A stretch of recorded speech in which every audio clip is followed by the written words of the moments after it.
దివ్యవాణి TV ప్రేక్షకులందరికీ యేసు నామములో శుభాలు తెలియజేస్తూ నా స్వరం యేసు కోసమే అనే ఈ కార్యక్రమానికి మిమ్మల్ని అందరినీ ప్రేమతో ఆహ్వానిస్తూ ఉన్నాము.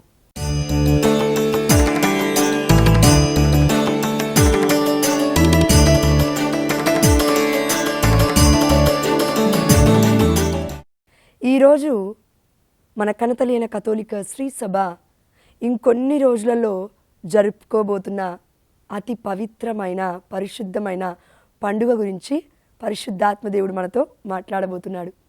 అదేంటంటే జూన్ నెల 22వ తారీఖున పరమ పవిత్రమైన యేసునాథుని దివ్య శరీర రక్తముల మహోత్సవాన్ని మనము కొనియాడబోతూ ఉన్నాము.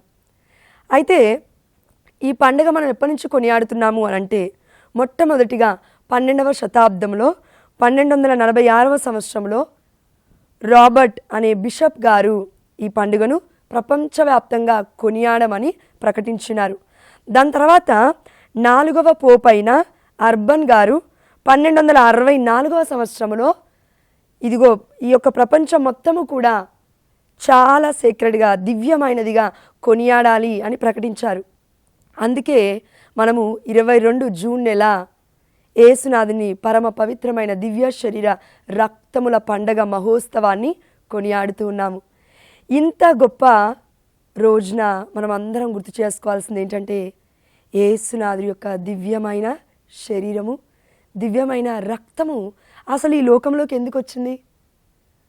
ఇదిగో యెహోవా తండ్రి అంటూ ఉన్నాడు యోహాను సువార్త 3వ అధ్యాయం 16వ వచనంలో, ఈ యొక్క ప్రపంచాన్ని నేను ఎంతో ప్రేమించి నా ఏకైక కుమారుని ఈ లోకానికి పంపించాను అని.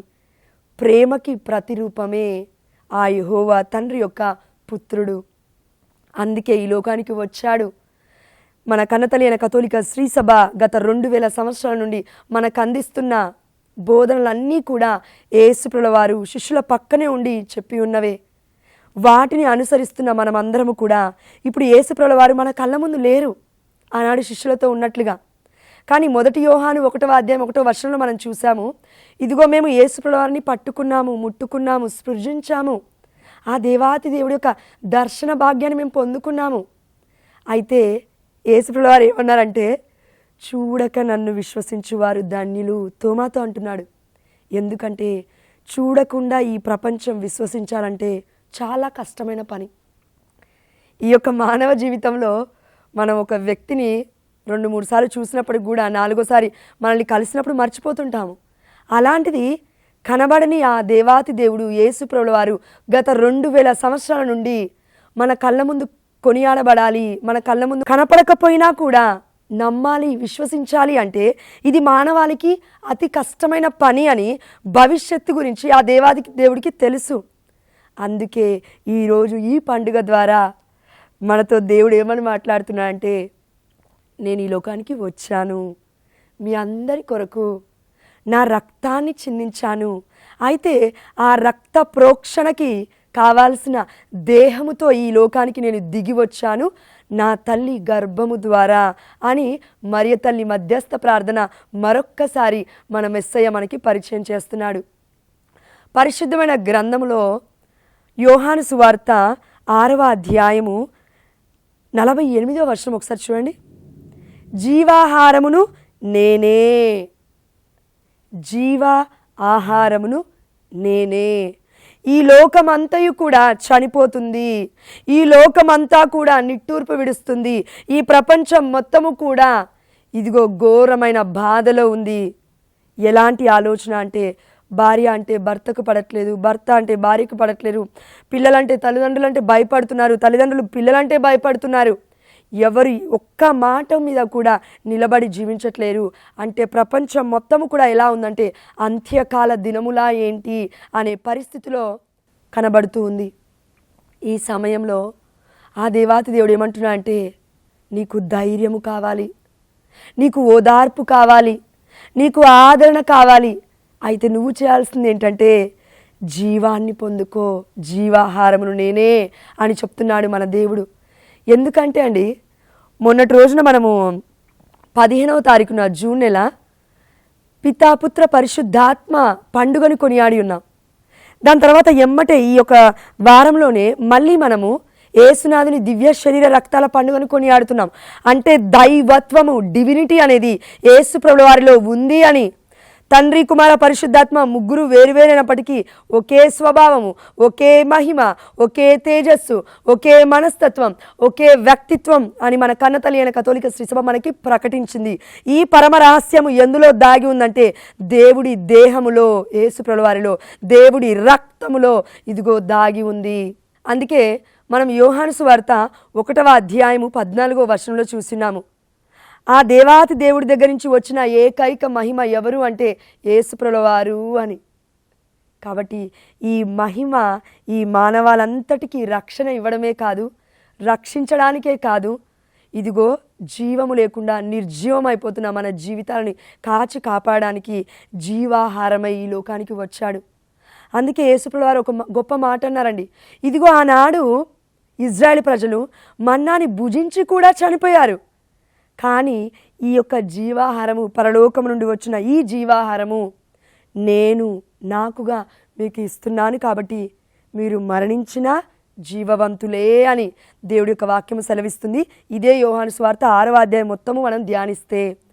కాబట్టి ప్రియమైన దేవుడి బిడ్డలారా, ఇప్పుడు నువ్వు ఎలాంటి బాధలో ఉన్నా, ఎలాంటి నిట్టూర్పు విడుస్తున్నా, నీ యొక్క సమస్యకి సమాధానం దొరకట్లేదు అని చనిపోవాలని అనుకునే పరిస్థితిలో నువ్వు ఉన్నా, దేవుడు ఏమంటున్నాడంటే ఇదిగో సమస్తాన్ని సాధ్యపరచువాడను నేను ఒకడిని ఉన్నాను, కానీ నీలోకి నేను వస్తూ ఉన్నాను, కానీ నువ్వు ఆ అనుభూతిని పొందుకోలేకపోతున్నావు. అంటే దానికి కారణం మేబీ మనం సబాత్ డేని, విశ్రాంతి దినాన్ని మనం కొనియాడుతున్నామేమో, లేదంటే మన కుటుంబ సభ్యులో నలుగురుంటే ఒక్కరు దివ్యమైన బలి పూజకు వెళ్ళి దేవుడి యొక్క దివ్యమైన శరీర రక్తాలను భుజిస్తున్నారేమో, మిగతా వాళ్ళందరూ కూడా దేవుడి యొక్క దివ్యమైన శరీర రక్తాలను భుజించకుండా జీవిస్తున్నారేమో.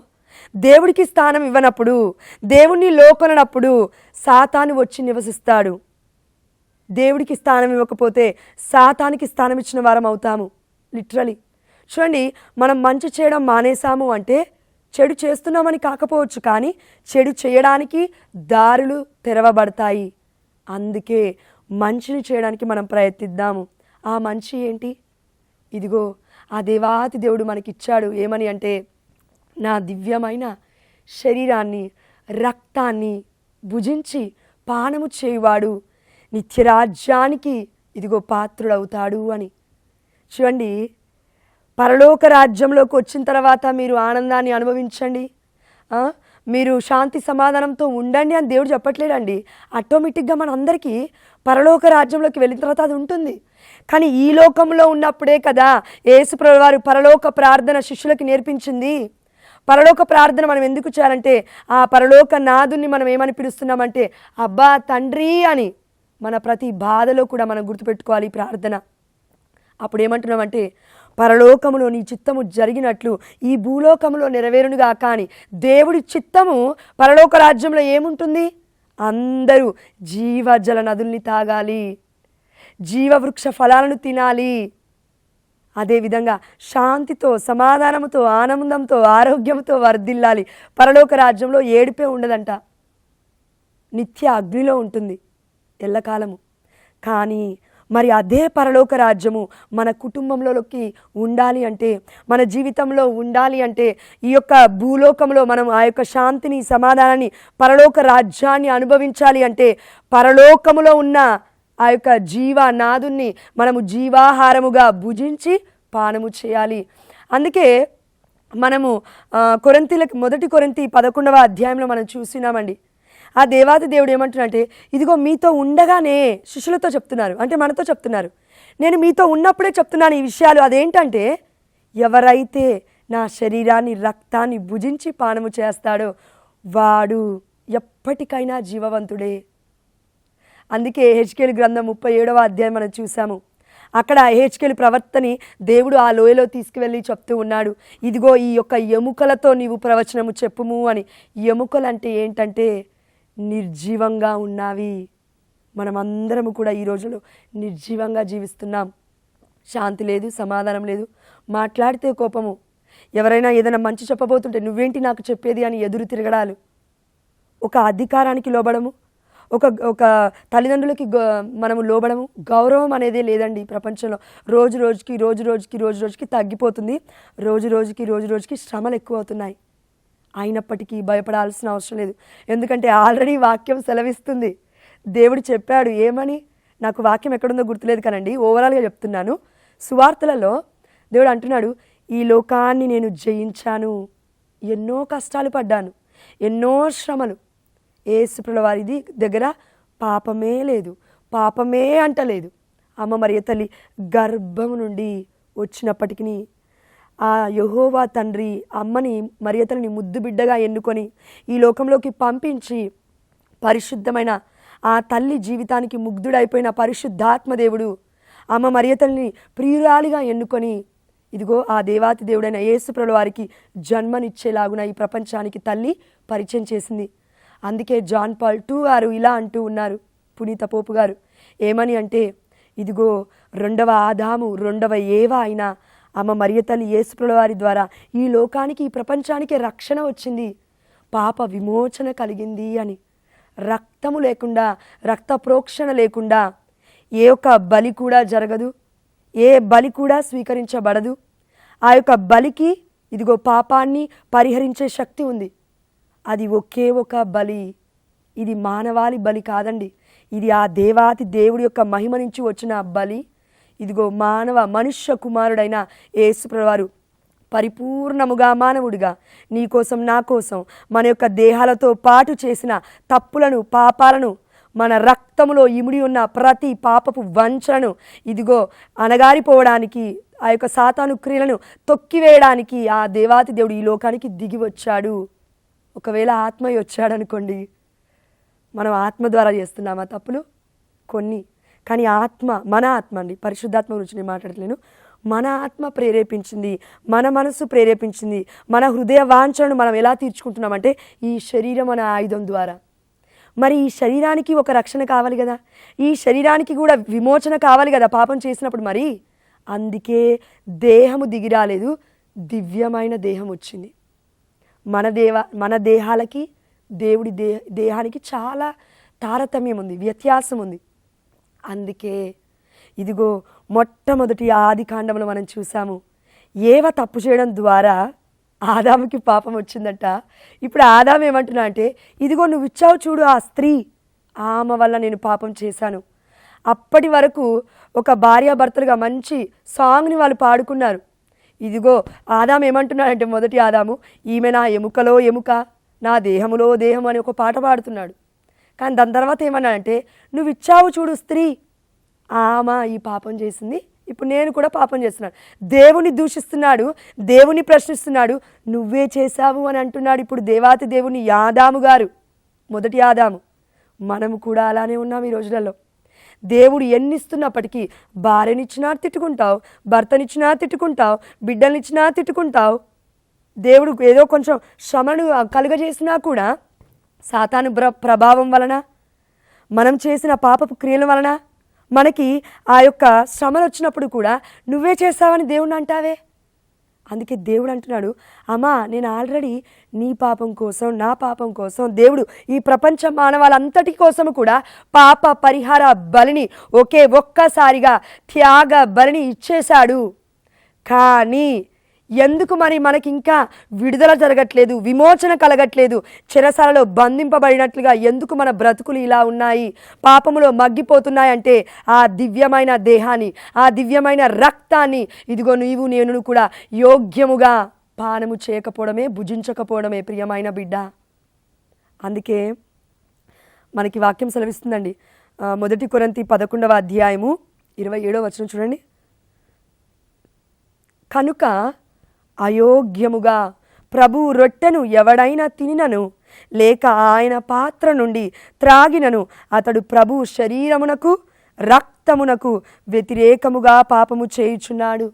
ఎస్, తెలుసుకోకుండా మరలా దేవుడి యొక్క దేహాన్ని తింటూ, దేవుడి యొక్క రక్తాన్ని తాగుతూ, తెలిసి తెలిసి కూడా మళ్ళీ ఏం చేస్తున్నామంటే ఈ యొక్క గొప్ప అమూల్యమైన పరిశుద్ధమైన కార్యంలో కూడా, దివ్యమైన బలి పూజలో కూడా అయోగ్యకరంగా దేవాతి దేవుని స్వీకరిస్తున్నాము. కాబట్టి మన పాపాలు రెట్టింపు అవుతున్నాయి, మన పాప భారం అనేది పెరిగిపోతూ ఉంది.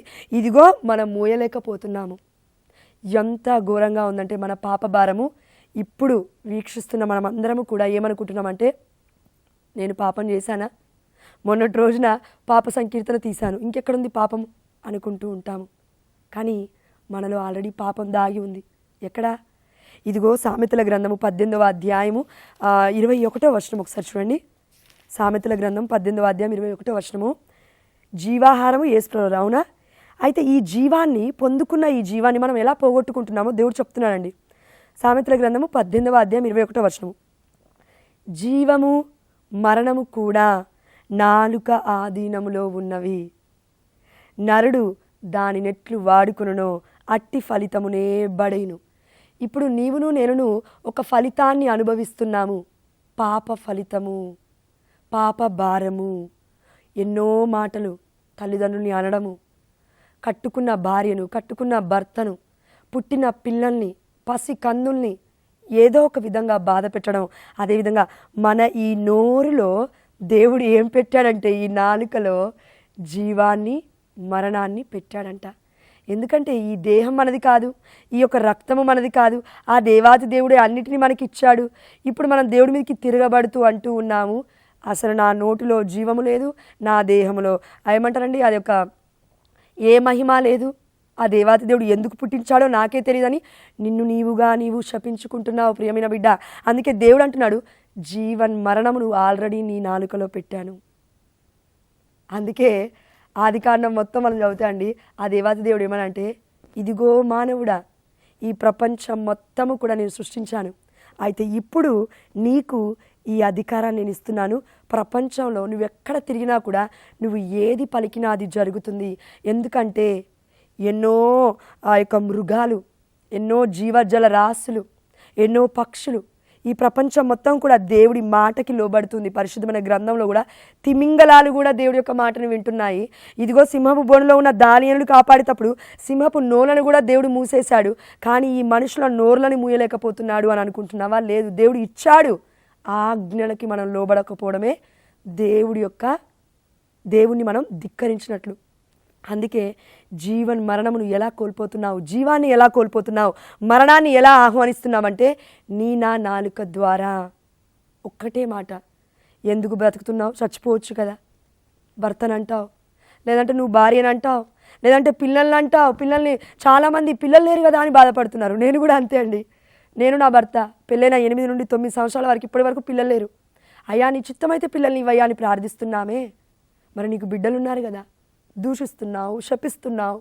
బిడ్డల బ్రతుకులు ఎటు పోతున్నా కూడా నేనేం చేయలేదు, నా పాపమేమీ లేదు, వాళ్ళ జీవితం వాళ్ళనే తింటుందని అంటున్నావు. ప్రియమైన బిడ్డ, నువ్వు అనలేదా మాటలు నీ బిడ్డల్ని? వారు బ్రతుకుతున్న బ్రతుకులకి సమాధానం నీ నోటి మాటలే ఇప్పుడు. అందుకే ఎందుకంటే అండి, దేవుడి దగ్గర నుంచి మనం ఏమీ సంపాదించుకోలేదు. ఆశీర్వాదమైన అది ఏదైనా మన జీవితం కూడా దేవుడి యొక్క కృప చొప్పున మనకిచ్చాడు. అయితే ఈ కృపలో దాగి ఉన్న వరం ఏంటంటే, నీ నోటి ద్వారా ప్రవచనము చెప్పు. ఇదిగో హెచ్కేలుతో దేవుడు అంటున్నాడు, ఇదిగో హెచ్కేలు, ఈ యొక్క లోయలో నీవు ప్రవచనము చెప్పు, ఈ ఎముకలకి జీవము రమ్మని చెప్పు అని అంటున్నాడు. అదేవిధంగా నేను నిర్జీవముగా జీవస్తమములుగా పడిపోతూ ఉన్నాము మన కుటుంబాలలో. అయితే నీవు జీవానికి ఇదిగో ప్రవచనము చెప్పు, నీవుగా ప్రవచనం చెప్పుకో. యేసు నామములో నాకు విడుదల కలుగునుగాక, ఆమేన్, హల్లెలూయా. కానీ ఇలా చెప్పినప్పుడు జరగాలి అనంటే, దేవుడి యొక్క దివ్యమైన శరీర రక్తాలను భుజిస్తున్న మనము ఒక గొప్ప సాక్రమెంట్, ఆ యొక్క దివ్య సంస్కరణ అనే పాప సంకీర్తన ద్వారా మన నోటిని, మన మాటలను, మన పాప జీవితాన్ని ఒప్పుకోవడం ద్వారా, తప్పకుండా ఆ దేవాది దేవుడు క్షమించడం ద్వారా యేసు నామాన్ని ఉచ్చరించే యోగ్యతని మనం పొందుకుంటాం. ఇప్పుడు ఫర్ ఎగ్జాంపుల్ ఒక ఎగ్జాంపుల్ చెప్తానండి. నేను అవుట్ ఆఫ్ ద టాపిక్ వెళ్ళకుండా చిన్న ఎగ్జాంపుల్ చెప్తాను. అదేంటంటే, మనకి సువార్తలలో శిష్యులు మన పేతురు యోహాను గారు వెళ్ళి ఎన్నో అద్భుతాలు చేస్తున్నారు యేసు నామంలో. చేస్తున్నప్పుడు అక్కడికి వచ్చి అడుగుతున్నారు పేతురు యోహానుతో, ఇదిగో మాకు అద్భుతాలను చేసే వరాన్ని ఇవ్వండి అనేసి. వాళ్ళు ఏమంటున్నారంటే, వెళ్ళి డైరెక్ట్గా ఒక దెయ్యంతో పీడించబడుతున్న వ్యక్తి దగ్గరికి వెళ్ళి, యేసు నామములో నీలో ఉన్న దెయ్యం వెళ్ళిపోనుగాక అని అనగానే ఏం జరిగింది తెలుసా అండి?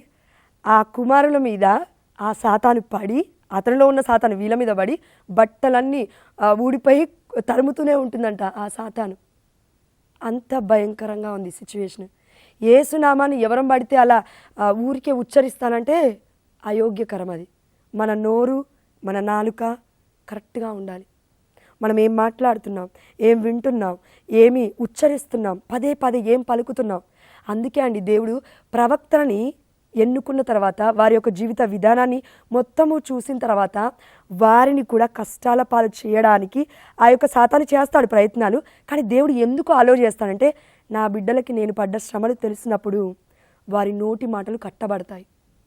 పాపపు మాటలు మాట్లాడడం, ఎవరినైనా దూషించే మాటలు మాట్లాడడం, లేదంటే ఇదిగో నీవు నాశనం అయిపోవాలి అని మాట్లాడడం. ఎందుకంటే ప్రవక్త మాట్లాడితే ప్రవచనం ఆ దేవాతి దేవుడు నెరవేరుస్తాడు కదా.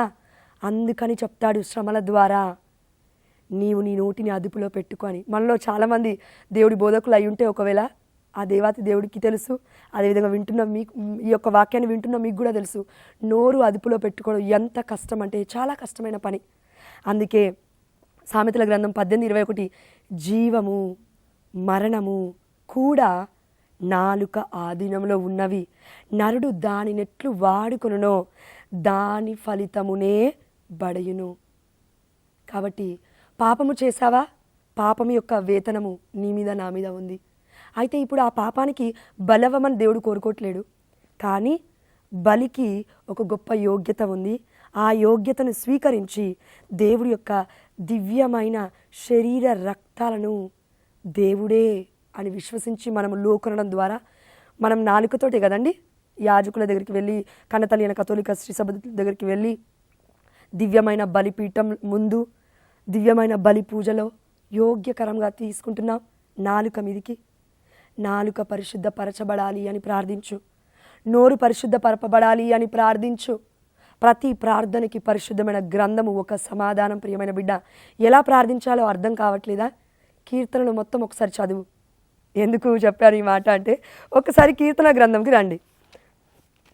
కీర్తన గ్రంథము 51వ అధ్యాయము 10వ వచనం చూడండి. దేవా నాలో నిర్మల హృదయమును సృజింపుము. మనలో నిర్మల హృదయం చాలామందికి లేదు. అందుకే దేవుడు చెప్తున్నాడు, నూతన స్థిరమైన మనస్సును నాలో నెలకొల్పుము. నూతనమైన మనస్సు, నూతనమైన హృదయము, నూతనమైన జీవితం రావాలి అంటే నూతన క్రియ మనలో ఏదో జరగాలి. అది కేవలం సబాత్ డే రోజున, ఆదివారం రోజున జరిగితే తీసుకుంటే కాదండి. ఒకవేళ నువ్వు ఒక భార్యగా నువ్వు ఇంట్లో ఉంటే, నీ భర్త కోసం రోజు ప్రార్థన చేయాలని నువ్వు ఆశపడుతుంటే, నీ కుటుంబం మొత్తం రక్షణలో ఉండాలి అంటే నువ్వు చేయాల్సింది ఏంటంటే ఉదయకాలంలో లేసినప్పుడు దివ్యమైన బలిపీఠం దగ్గరికి వెళ్ళు, దేవుడి యొక్క సన్నిధికి వెళ్ళు, దివ్య బలి పూజలో పాల్గొను, దేవుడి యొక్క రక్త శరీరాన్ని రోజు స్వీకరించు. మేబీ పల్లెటూర్లలో అయితే రోజు ఇవ్వకపోతుండొచ్చు, కనీసం 2 రోజులకు ఒకసారి, 3 రోజులకు ఒకసారి, వారంలో 2 సార్లు ఉంటుంది కొన్ని ప్లేసెస్లో. కానీ సిటీలో అయితే రోజు ఉంటుంది దివ్య బలి పూజ. ఎందుకంటే ఫాదర్స్ ఎక్కువగా అవైలబుల్ ఉంటారు. కానీ మారుమూల గ్రామంలో పాపం వాళ్ళకి చాలా తక్కువ మందికి అవైలబుల్గా ఉంటున్నారు ఫాదర్స్. అందుకే ఫాదర్స్ కూడా రావాలి. బిడ్డల్ని పంపించండి, కన్యాస్త్రీలుగా మార్చడానికి పంపించండి మీ యొక్క పిల్లల్ని.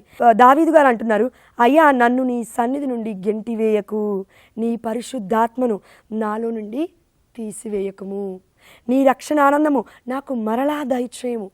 రక్షణ ఆనందాన్ని మరలా ఎలా పొందుకుంటాము? యేసయ్య మళ్ళీ వచ్చి ఇప్పుడు 2000 సంవత్సరాల తర్వాత మళ్ళీ చనిపోవాలా నీకోసం నాకోసం? నో. మరలా నీవు నేను రక్షణ ఆనందాన్ని ఎలా అనుభవిస్తామంటే ఆత్మని నా నుండి తీసివేయకయ్యా. ఈ ప్రార్థన. అదేవిధంగా కీర్తన గ్రంథము 143వ అధ్యాయం అనుకుంటాను, ఒకసారి చూడండి. 141వ అధ్యాయము 3వ వచనము. దావీదు ఎంత గొప్ప ప్రార్థన చేస్తున్నాడంటే, ప్రభు నా నోటికి కావలి పెట్టుము, నా పెదవుల వాకిట గస్తీని నియమింపుము. దావీదుకి మహారాజుకి అర్థమైంది ఏమని అంటే, నోటి మాటల ద్వారా బ్రతుకుని కోల్పోతానా? నా నోటిలో, నా నాలుకలో ఆ దేవాతి దేవుడు జీవము పెట్టాడు, మరణం పెట్టాడు. అయితే దాన్ని నేను ఎట్లా వాడుకుంటానో దాని ఫలితాన్ని ఇప్పుడు నేను అనుభవిస్తున్నానా? అయితే ఇప్పుడు నేను ఏం చేయాలంటే దేవుని ఇలా ప్రార్థిస్తాను. ఎలా అంటే, ప్రభు నీవు నా నోటికి కావలి పెట్టయ్యా, నా పెదవుల వాకిట గస్తీని నియమింపుము. ఎవరమైనా ఇన్ని సంవత్సరాల నుంచి ఈ ప్రార్థన చేశామా? చేయలేదు. చాలా తక్కువ మంది చేసేది. కాబట్టి ఆ దేవాతి దేవుడు ఏం చెప్తున్నా అంటే, యేసునాథుని దివ్యమైన శరీర రక్తములను పానము చేసి భుజించిన ఇదే నోటితో, ఇదే నాలుకతో నీవు శుభవచనములు పలకాలి, లేదంటే ఆశీర్వాద పలుకులు పలకాలి, లేదంటే ప్రవచనాలు పలకాలి. దేవుడి చిత్తమైతే, దేవుడు ఒకవేళ ప్రవక్తగా నన్ను నియమించుకుంటే, ఒక ముద్దు బిడ్డగా దీవించి ఉంటే కథోలిక శ్రీ సభలో. కానీ ఇదంతా కాకుండా నేనేం చేస్తున్నామంటే నోటిని అయోగ్యమైన పనుల కోసం వాడుతున్నాము. కాబట్టి మన బ్రతుకులు అయోగ్యకరముగా మారిపోతున్నాయి ప్రియమైన బిడ్డ. కాబట్టి ఇదే దేవుడి యొక్క దివ్యమైన శరీర రక్తాల గురించి మనము తరువాయి నెక్స్ట్ భాగంలో కూడా మాట్లాడుకోబోతున్నాము. వచ్చే వారం కూడా మీరు దయచేసి ఈ యొక్క వాక్యాన్ని వీక్షించమని మిమ్మల్ని అందరినీ బ్రతిమాలుకొనుచు ఆ దేవాతి దేవుడికి సమస్త ఘనత మహిమ ప్రభావములు చెల్లిస్తూ ఉన్నాను. ఇంత గొప్ప వాక్యం ద్వారా ఆ దేవాతి దేవుడు మనందరితో మాట్లాడాడు.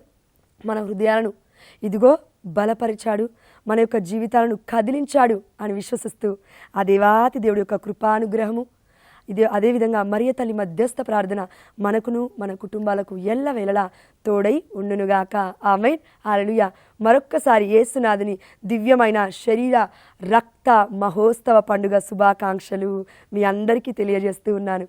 ఆమేన్. Hallelujah. God bless you all.